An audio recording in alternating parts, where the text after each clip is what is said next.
président Félix Tshisekedi manaye tozali kopesa ye maboko na ndenge tourner na ye eleki malamu tozo soutenir kaka président na biso Félix lelo yo toza na pouvoir donc tokomi parti au pouvoir tozali sous opposition te.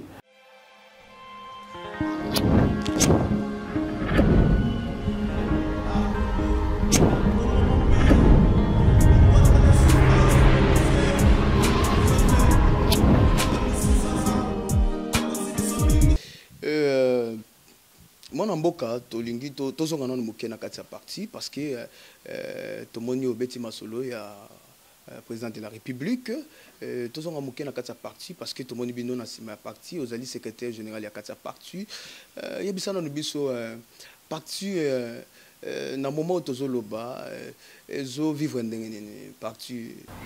Merci beaucoup pour motuna papa journaliste na kandisi parti politique mouvement de solidarité pour les changements, en sigle MC, ils ont malamu, ils ont en bonne santé. Dans l'anti parti Nabiso qui n'a pas d'abord pour l'implantation, nous allons implanter dans 26 provinces Nyos. Nous allons représentativité Nabiso ils ont dans 26 provinces. Parti politique ils ont installé dans la province Nyos. Nous avons un président fédéral. Dans chaque province, nous avons un président provincial. Donc, parti ils ont autant de malamu. Et yango wana na makanisi ndenge tomona parti ezali kotambola puisque biso na parti politique na biso sima ya mbula misatu nyonso tobengaka congrès président national a convoqué un congrès pour totala ndenge nini parti ezali kotambola ndenge nini est-ce que ba structure toza na ngeza kotambola malamu bato ba dirigeant ki baza malamu donc comme eza parti là où il y a la démocratie. Donc, tout le monde doit respecter les normes et sur la démocratie. Et à la fin du mois, tu projeté congrès à parti, oui, que Salama, va déléguer à la province Nyon 26, va vous aller na congrès. Net au Kolobela, et Tamboli à Sika, n'engeni parti politique MC et Kotambola. Pour que soit la structure à Sika. Tokota la paix, président ou Kamba qui parti. Comme c'est un parti démocrate, est-ce président Tambola qui malade un comité nae, mata o décidé zali base bato ba ozala na congrès. Né na simana ngonde bakoyeba kosala maponami pona ko tala ndenge nini président atambola ki pe soki comité zaki malade ba reconduire ba. Soki pe tambola ki malade muté mta ko décider les base. Donc, biso et pas na biso awa président Otozali honorable Laurent Batumona, Ozali président national et MC, a ça la effort qui a respecté ndenge to yokana na parti, ndenge to statut na biso lobby, ndenge pe tozali kotambola. Yango tina ete to bengi congrès wana na fin du mois ya mars ya octobre oyo. Tozana congrès na kati ya MC. Donc pour l'implantation, il n'y a pas un problème. Parti, ils ont vraiment malam, ils ont tambola malam. Et puis, nous avons 5 ans de cognos à la RDCP, Baïbake, MC, et Fongoli Maboko. Ils allaient koyamba mutinyoso. Ils allaient koyamba mutinyoso. Tous allés qui na opposition, et l'on a parti IDPS, les loyaux, tous allés na pouvoir. Donc, tu as commis parti au pouvoir. Tu as sous opposition. Puisque, Mandeko Mingi, tu as qui na bango bazomona que tu as opposé, tu as s'opposé les sous nanani. Biso tu pouvoir et l'on a balien à biso IDPS. Tu as dit que tambola ndenge moko. Toyoki au lobby bozo tambola ndenge moko na IDPS bino vous a parti IDPS est parti bino en tant que mon amboka secrétaire général est-ce que vous avez une vision est-ce que parce que tous en a pays démocratie est-ce que vous avez une vision ya que na mikolezo ya bino pe bobimisa moi mutu pona mapona mekoya na 2023 na mutu na mayo d'abord eza pona maponami. Eza pour nabiso maponami eza na législatif national provincial puis mikolo tozali kolengela maponami etali ba élection locale oui kozala l'année prochaine na 2020 je crois vers mois d'avril ou mai l'élection est ko salama biso déjà c'est to bandai kolengela on a ba base na biso yango wana pe lisusu tokoaccentuer na congrès toza na yango tosengi na bandeko nyonso oyo baza na intérieur na baprovince ntango bakoya na congrès bazala mini na baliste ya bacandidat oyo bakozala na baélection locale na niveau ya bachef de secteur na niveau ya baconseiller communaux mpona kobimisa bagouverneur et babourgmestre na bamaire ya baville nyonso oyo ya province tozokomilengele wana mais par rapport à motuna na yo ozokende plus loin ya vision biso toza balia IDPS toza na cash soki oyo etali maponami oyo ndenge ozokanisa wana ekozala na congrès oyo ekozala peut-être na 2023 oyo ekosangisa balie ya IDPS soki bakoloba bareconduire président ya république wana ekodépendre kaka kuna mais wana eza biso te moto tokodécide biso mpona élection présidentielle toza bina na pone puisque nous sommes des alliés moto aza pouvoir donc c'est nous donc toza na droit ya kosoutenir toujours le président en place. Parce que vous allez secrétaire général, dans le parti politique, vous avez la base, parce que la base n'a pas quand même, vous pouvez aller devant. En tant que secrétaire général, vous avez vu que tout le monde en 2023, c'est que pour le moment, vous avez une vision. Vision, les grandes visions, vous avez en tant que parti politique, il y a une vision. Donc, la vision parti politique, d'abord, il faut avoir beaucoup de députés. Vous en avez des députés nationaux belés. Est-ce que parti dans la député Est-ce que parti dans la député national, député provincial? Dans le parti politique, comme le IDPS, la députée n'y a pas de liste de l'IDPS. Donc, vous avez la liste de l'IDPS. Donc pour le moment, le parti politique MC, donc vous avez vision vraiment parce que vous avez un IDPS. Vous avez un IDPS. Parce que vous avez un parti, vous avez une base, il faut vous avez une vision où ils ont ça que parti n'a bien respiré, où ils ont projeté. Le parti n'a pas respiré. Parti n'a pas respiré. Ce qui est talibé l'élection en 2018. Par rapport à l'électoral est le bien à Makambasei. Il y a un monaka par regroupement politique. Donc il y a un peu de regroupement. Donc mes partis politiques, ils ont vivre comme il faut. Base a bien informé. Dans on a vu que dans le congrès, base il y a une liste, il y a des candidats. Donc dans l'élection locale, quel que soit CEI, ou bien quel que soit l'électoral au passé, MC Rokende comme MC. Puisque c'est il y a élection locale, c'est la commune. 10% il y a nombre d'enrôlés à la commune. Pour tout ce n'est pas un problème. Donc pour te dire que le parti politique MC a préparé l'élection très bien. Tout ce qui est très bien. On a essayé par rapport il y a l'élection présidentielle. Dans une que là, c'est le problème, il y a regroupement. IDPS et alliés. Nous avons décidé. Donc, tout le monde dit, il y a des président Tozanaye, des gens qui sont malam, azotambola malam, tozo soutenir yé, biso MC toza simanaye. Donc, tu as ce croquage pourquoi?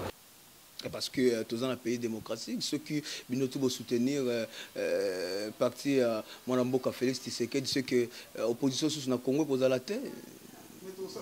Pourquoi pas tous une liste de mots? Tout ça est une opposition pour nous. Tout ça va lier. Tout ça est une opposition pourquoi? On va s'opposer pourquoi? Même sur la ligne logique, dans la RDC peut-être l'opposition républicaine de Gossalam. Qui n'a pas l'opposition, pas tout le rassemblement doit pouvoir. Les rassemblements du pouvoir. MC Ouazalaki n'a qu'à rassemblement membre du Front du Peuple. Front du Peuple, il y a qui moko ya banini ya rassemblement. Auto poussera les lots Tshisekedi comme président. C'est quoi tu s'opposer na pourquoi? To bundande l'objectif faut que na rassemblement ils la respecter. Moi Mboka Félix Tshisekedi alonga social d'ailleurs gratuité scolaire yango salongi yango. Ezalaki to bazaki champ de bataille ensuite on a bunda mokona mokolo social pays yango azokende nango na pour ton information président na biso soka zaki na délégation o ezalaki na Bruxelles sokolandaki akene na ba investisseur pour makambo etali électricité. Et puis ekosimba dans les grands Kasaï et kende ti ekokoza na ekokomati na Katanga. Donc muto to moni ke ba projet oyo biso to ça ko pesa ça ko respecter ngo. To s'opposer na pourquoi? Mais ba projet oui, bah, bino tant que MC, vous avez un projet, vous avez un mboka, mais un projet, vous avez abouti, parce que le lot même na Kinshasa, problème d'électricité, donc ce qui est un projet, ils allaient vraiment, ils ont simbaté, ce qui est un projet, vous avez ça, bino tant que parti MC, ils ont vraiment un projet, par là au Kolobanini. Soit le projet, qu'on constate que, oh, bah, coûte qui kala yamwana, on est sous projet. Les Cambouais n'est pas sûr que Bako Bongsango dans 3 mois. Esnail Bako Bongsango dans 3 mois. Nakansi Wolanda qui prend la République, Azalaki na Matadi. Akina ko lancer opération. C'est pour mamba courant inga. Ben investisseur ba yaki o Bako Bongsango courant inga puisque inga appelle ça courant malamu na nini na RDC. Donc tous les gens qui ont des problèmes belé ou ils ont un courant à inga mais bazo ke na malembe dans 6 mois yo kan si le président de la République ko longa makamunyo so mbala moko azanzambité ezali nzela zo ke nango progressivement toyebi ka bolonga ngo. En tant que parti secrétaire général, tout le monde a une ambition, comme on a un projet PESA et puis soutenir, mon amboka Félix Tshisekedi.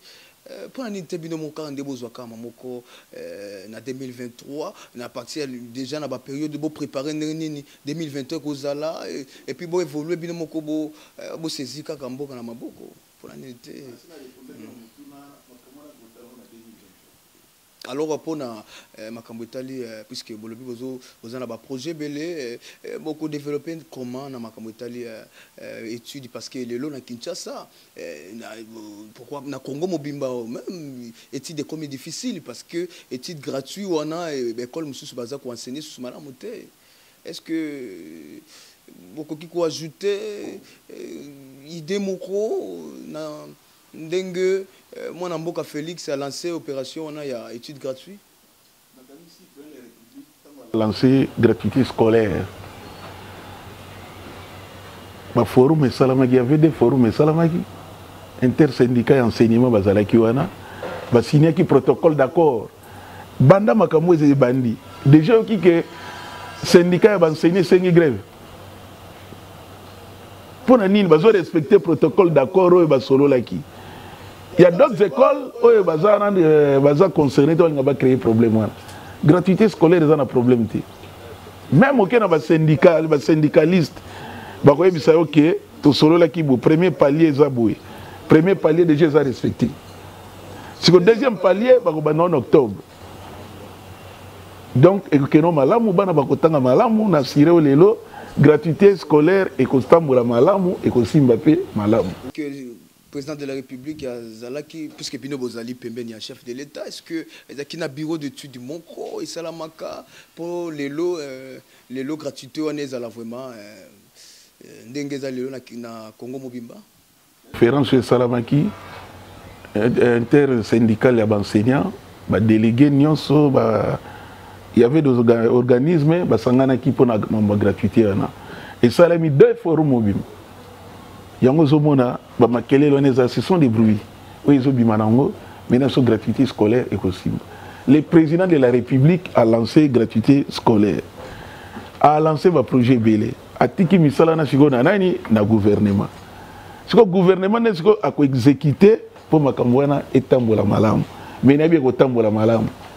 Je crois il y a l'interview de prendre la République kuna batuna quelque chose tout nia asi bango. Ce sont des bruits et qu'aussi là, il n'y a pas un problème. Donc, le gouvernement a suivi, il y a le président de la République à lancé qui. Ça a suivi, peut concrétiser. Donc, là, t'inquiète, et que tu mon amboka, secrétaire général, il a parti, Malobano Yasuka, et Zaini pour émission à l'élo. Malobana ya suka d'abord na koyebisa ba compatriotes nyonso au bazali libanda mboka pe au bazali na mboka tozali ko organiser congrès na kati ya parti contribution na bino et kosunga biso pour organiser congrès malamu puisque to pesa message na bandeko nyonso bien bato bazali libanda mboka bato bazana bamboka lokola ba France Belgique, États-Unis, na bamboka nyonso que MC a lancé opération moko adhésion na ligne. Ah, na lingala donc adhésion en ligne aux internet. Donc au côté na internet na yo, au commis parti MC en Nemo, donc parti MC en Nemo na minuscule .com. Au moins fiche kobimawana et commis adhésion. Ko chekombo na yo nyonso identité ba kosengwana tango zo koma mbala moko biso toziongo to répondre OK donc to adhérer na parti. Même aux mboka nini partout dans le monde entier. Donc to lancer adhésion en ligne. Donc ba réunion sur dans la posa. Ba réunion sur dans la posa. En émo donc na minuscule .com. Okomona fiche na biso bimiwana ba pesi ba mi tunezana ba no tuno ozo répondre ba directive nyonso ezawana so za na posa fiche d'adhésion to tindelio ba dépliant statut règlement d'ordre intérieur modèle à carte des membres na modèle à drapeau on attend to bando solo la nayo ba biro lokola ba drapeau to ko tinelo partout zali donc information est concernée même si bao bazali na kati ya mboka na RDC ou bazana ba province bango pe information est concernée bango donc l'adhésion en ligne c'est pour tout le monde même aux en Afrique même aux en Europe États-Unis Océanie donc biso nyonso bo adhérer na parti na bino eza parti ya bana mboka eza parti pona bolamu ya mboka biso lokola tolobaka ke mouvement de solidarité pour le changement à chaque fois changement. Donc, porte ouverte pour la Moutinionso, adhésion est libre. Est libre pour la Moutinionso, na kati ya parti na biso MC. Wana Bautikola nda mwana mboka wazali secrétaire général ya parti MC autiko beta mwa masolo muke pour na parti politique ba nyonso ezibino oyo bozaka na posa bosadere na kati ya parti MC zali wana efungoli porte pour na bato nyonso mais avant to kabana mwana mboka mwa mutuna esuka mwana mboka spécialité ya parti na bino ezali nini parce que au Congo il y a tant de partis politiques nini zo ça la différence entre bino na ba parti mususu ya étant de RDC biso à partir de biso moni kaka MSC C wana asuka et le nini changement parce que même IDPS il peut pour un changement il y a beaucoup de partis politiques qui peuvent avoir un changement quand on parle de changement donc c'est un parti démocrate c'est toujours ça la démocratie donc il y a biso ezate que net ya batu mususu est-ce que au Congo est-ce que parti bazan libanda ya démocratie wana tokolobela ngote po tozolobela parti ya biso tozolobela MC ba parti ya biso etali biso te donc biso toza pona oya biso ndenge tolobela changement tozotambola pona mbongwana ya mboka tozolobaka MC lisanga MC mosala MC mbongwana masolo ya sika chombo na litoi elingi kolobake oyo yoki mema kene ko ebisa moninga te yaka parti moko kuna ezali MC yaka kokota omona mbongwana masolo ya sika et tout monde na kati ya sima tout monde babay ils significatif comment babay wana bazo représenter les 26 provinces donc abay ezali nzo yazali travers munene nzo yazali insecte oyo atambolaka soka moni na folele moko ezana azui mai nango aye ko tshana zala naye atambola moni frère moi kitoka tshie na nini naye ti akosala oyo tobengaka bwiki bwiki oyo bobengaka mafuta nzoi na lingala babengaka ngo bwiki do mafuta nzoi wana eza bilei munene oyo ezosunga bato bazosala yango kisi eza kobikisa bato okoki kolia yango mpe na lipa Donc, les amis, les ambitions représentants comme travailleurs. Pour biso tozali, na posé à Moussala. Et on te le baga MC Moussala. Donc, Moussala, les alliés que peuple a joué Moussala, a sala Moussala pour socialiser à la malamu, peuple a vivre malamu, bana batanga kelasi, et puis a joué moi, bilé ya kolia. Tina na biso ya moi. Moi, Namboka, secrétaire général, il y a parti. Malobana ya suka, ezali ni pona émission à l'élo. Malobana ya suka d'abord na koyebisa ba compatriotes nyonso. O bazali libanda mboka, pe o bazali na mboka, tozali ko organiser congrès. Congrès na kati ya parti, contribution na bino et ko sunga biso pour organiser congrès malamu. Puisque parti politique tolobaka ezali lokola église. L'église tobemaka libonza. Na parti politique pe tozana droit ya kopesa libonza. Donc libonza ne ezali po te réussir na congrès na biso. Oyo amoni azali na libonza na ye akoti kaka